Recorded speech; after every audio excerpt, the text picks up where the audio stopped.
আসসালামু আলাইকুম। আজকে আপনাদের দেখাবো র‍্যাবিট এর ডেইলি কম্বো কার্ড। এই ৩ টা আপনারা কিভাবে মিলাবেন। তো মাইনে চলে আসলাম। এরপর আপনারা ফার্স্ট কার্ড মিলানোর জন্য আপনারা চলে যাবেন কোষে। এরপর যেখানে ক্লেম অপশন আছে, ক্লেমে ক্লিক করার পর আপনারা দেখেন প্যাড ওয়ার্ক প্র্যাকটিস নামে একটা অপশন আছে, সেটা দাঁড়ান একটু। এই যে প্যাড ওয়ার্ক প্র্যাকটিস, এটা আপনারা ক্লেম করে নেবেন। এটা ওকে। তারপর আপনারা চুজ হ্যান্ড, এরপর দ্বিতীয় কার্ড, ফার্স্ট কার্ড চলে আসছে। এরপর দ্বিতীয় কার্ডের জন্য আপনারা যাবেন টুর্নামেন্টে। টুর্নামেন্টে যাওয়ার পর ধরেন এখানে জেনথিন জেনেথিন জেনেথিন ধরেন এটা হচ্ছে এই যে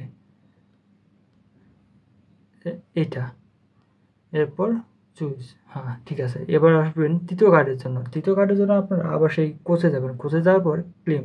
এবার আপনারা স্ট্রেচিং, স্ট্রেচিং দেখেন মনে হয় সবার লাস্টের দিকে, এই যে সবার লাস্টে এইটা, এইটা, হ্যাঁ এইটা, এটা আপনারা ক্লেম করে নেবেন। এই দেখেন ৩টা কার্ড আমাদের কমপ্লিট। এখন হচ্ছে চেক কার্ডে ক্লিক দিই, দেখি কী হয়। হ্যাঁ, দাঁড়ান, এই তো কমপ্লিট। সো ভিডিও শেষ আজকে এখানে। ধন্যবাদ।